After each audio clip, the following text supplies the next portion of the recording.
Chapter 5 Season 4 is finally here, and so far it has been getting pretty good feedback from the players, considering the previous season, which will probably go down as one of the worst seasons of all time, if not the top one in the list after Season X in Chapter 1. What are the odds? For the man! However, even though with the great feedback from the player base, there are some unbalanced items that needs to be balanced. I mean, after all, this is Fortnite. There will never be balanced items, especially at the beginning of a new season. And you know what I'm talking about. It's the War Machine Arsenal and the Dual Micro SMG.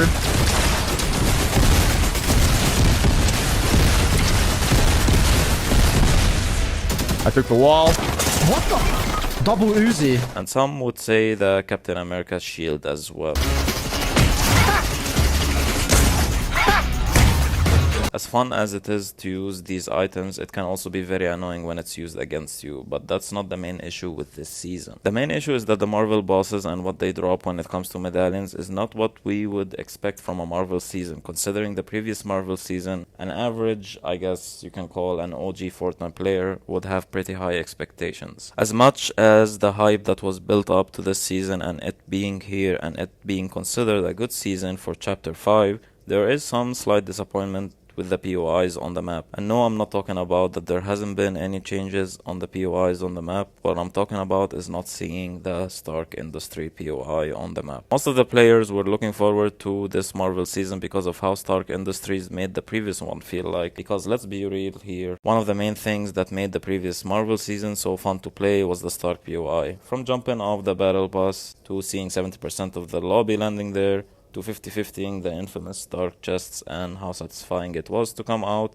of there alive with your squad or as a solo. With Stark Industries not being here, I have high hopes that we might get an update in the middle of the season where we might get Stark Industries. This is not backed up by any leaks from certified leakers, but just from previous experience. Back when the Marvel collab happened in Chapter 2 Season 4, the trailer had parts of showing Iron Man flying around the map and him being a superhero, but when the season was launched, we did not have him as a boss with his mythic items. But later on, we got Stark Industries along with the Iron Boss, Stark cars, and Stark rifles. So my hopes are up, because the trailer of the Marvel collab for this chapter is also similar to the scenario of Chapter 2. The trailer that we got did not have an Iron Man character, but it had his mythic items being used as well as the Stark rifle. And guess what? We don't have them yet. As well as the Iron Man boss. Maybe we won't get an Iron Man boss, but I'm hoping that later on in any of the upcoming updates we do get Stark Industry POI on the map that would give off the similar hype we had back then in Chapter 2. With the mythic Stark rifles, Iron Man mythic items, Stark cars, and the Stark chests as well. These are just all my thoughts, since it does look so similar in terms of how things were shown to us with the trailers for both Marvel seasons. Let me know what are your thoughts on this, and do you think we might be getting a new version of Stark Industries during this season?